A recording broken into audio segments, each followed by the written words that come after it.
Assalamualaikum warahmatullahi wabarakatuh. Alhamdulillahirabbil alamin. Wassalatu wassalamu ala asrafil anbiya'i wal mursalin wa ala alihi wa sahbihi ajmain, amma ba'du. Sahabat beriman dimanapun Anda berada,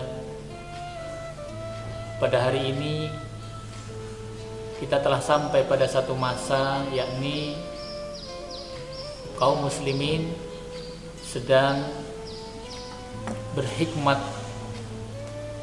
untuk puasa Ramadan. Dan pada 10 hari terakhir ini ada satu amalan ibadah yang sangat agung nilainya di sisi Allah, yakni beramai-ramainya kaum muslimin juga membayarkan zakat, baik zakat mal, zakat fitrah, atau zakat harta mereka. Nah, perlu diketahui bahwa zakat ini memiliki posisi yang sangat penting di dalam agama kita, sebagaimana perintah Allah kepada kita semuanya untuk membayarkan, menunaikan zakat di dalam Al-Quran surat Al-Baqarah ayat 43, 83 dan 110. Perintah-perintah zakat, wa aqimis shalah wa ita'iz zakah, merupakan salah satu tiang dari rukun Islam. Yang perlu kita soroti adalah bagaimana kewajiban kita membayar zakat ternyata diiringi dengan ancaman. Sebagaimana Allah berfirman di dalam surat At-Taubah ayat 34 dan 35. Dan orang-orang yang menyimpan emas dan perak dan tidak menafkahkannya pada jalan Allah, maka beritahukanlah kepada mereka bahwa mereka akan mendapatkan siksa yang pedih pada hari dipanaskannya emas dan perak di dalam neraka, lalu dibolak-balikkannya, dibakarnya dahi mereka, lambung dan punggung mereka, lalu dikatakan kepada mereka, inilah harta bendamu yang kamu simpan untuk dirimu sendiri, maka rasakanlah sekarang akibat dari apa yang kamu simpan.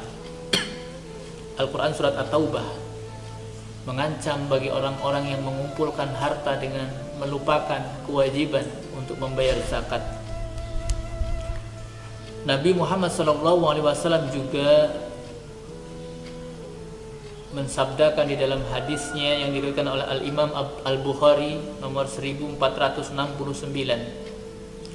tidak ada pemilik onta, sapi atau domba yang tidak membayarkan zakatnya, melainkan dia akan dibentangkan baginya tanah yang luas, kemudian ia dilemparkan ke tengah-tengah tempat tersebut, lalu mereka ditanduk, diinjak oleh hewan-hewan yang mereka miliki sewaktu hidup di dunia. Jikalau telah selesai siksaan pada ternak yang pertama, maka akan kembali menghampiri mereka, jadi akan berputar terus ternaknya itu untuk menginjak dan menanduk mereka sampai satu hari yang kadarnya sama seperti 50.000 tahun. Kemudian Allah perlihatkan jalannya, mungkin ke surga atau mungkin juga ke neraka. Tidak ada pemilik harta yang enggan membayarkan zakatnya, melainkan kelak di hari kiamat pasti akan dimintai tentang zakat hartanya tersebut, dan hartanya akan diserupakan seperti ular yang berbisa. Dan sahabat Abu Bakar ketika beliau menjadi khalifah, beliau pun dengan tegas memerangi orang-orang yang membedakan antara kewajiban zakat dan kewajiban salat. Maka dari itu, karena perintah ini Allah iringi dengan ancaman bagi orang-orang yang enggan untuk membayarkan kewajiban zakat, maka meninggalkan membayarkan zakat merupakan dosa besar. Jamaah sekalian, Bahkan sahabat Abu Hurairah meriwayatkan sebuah hadis yang diriwayatkan oleh Imam Ahmad. Ada 3 macam orang yang pertama kali masuk neraka, yakni penguasa yang lalim, orang kaya yang tidak mau membayar zakat, dan orang miskin yang sombong. Maka marilah kita bayarkan zakat. Yang pertama, zakat memiliki hikmah, yakni sebagai bentuk ibadah kita kepada Allah, yakni ibadah harta kita. Yang kedua, untuk memenuhi perintah Allah dan Rasul-Nya. Kemudian yang ketiga, sebagai perwujudan rasa syukur kita kepada Allah atas nikmat yang telah Allah titipkan kepada kita. Kemudian yang keempat, membersihkan kita dari sifat kikir, dari sifat rakus, sifat ketergantungan kepada dunia, dan kita hiasi dengan akhlak yang terpuji serta kebiasaan-kebiasaan yang baik dan mulia. Kemudian yang kelima, zakat membersihkan kaum fakir miskin dari sifat iri dan dengki karena kita berbagi kepada mereka, serta menjadikan kita lebih berkasih sayang sesama manusia.